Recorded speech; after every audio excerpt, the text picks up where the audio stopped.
Starting calisthenics, fatigue management. Fatigue is a disruption to body systems that occurs with all stimulative training. If we compare training to cooking, stimulus is the food and fatigue is the mess. Just like it's impossible to cook anything without making a mess, it's impossible to stimulate muscle growth without accumulating any fatigue. So instead of avoiding it, we need to learn how to manage it. And how can we do that? Of course, we can clean up the mess, but the process starts by not creating a huge mess in the first place. To do that, you need to consume enough calories, get enough sleep and relaxation, use good technique, start training with a low relative effort and volume, and take enough days off during the week. Adhering to each of these points will help you accumulate as little fatigue as possible. But here's the catch. No matter how perfectly you adhere to them, fatigue will inevitably get out of hand. This is because when training is hard and frequent enough to promote the best gains, fatigue per session is so high that it doesn't fall back down to zero before the next session. It accumulates. You can think of it like this. Each workout adds a splash of water to the total fatigue pool, and once the pool is overflowing, you need to take some water out before you can continue splashing more water in. Okay, but how can I know when the fatigue pool is overflowing? By tracking your performance and seeing when it plateaus for 2 workouts in a row. 1 day off might be a fluke, but 2 in a row is a clear sign of excessive fatigue. If you start with a reasonable volume relative effort and slowly increase them, this should take you roughly 6 to 12 weeks. This marks the point when you've reached your maximum recoverable volume, and since there's no more productive training to be done ahead, you need to decrease your fatigue before continuing to train. And how can you do that?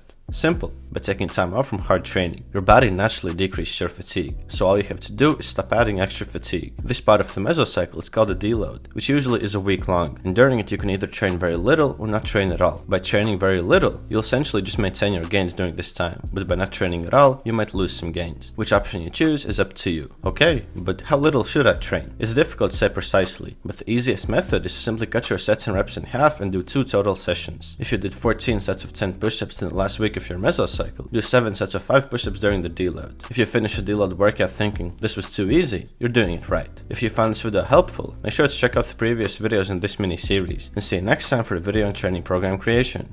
Peace!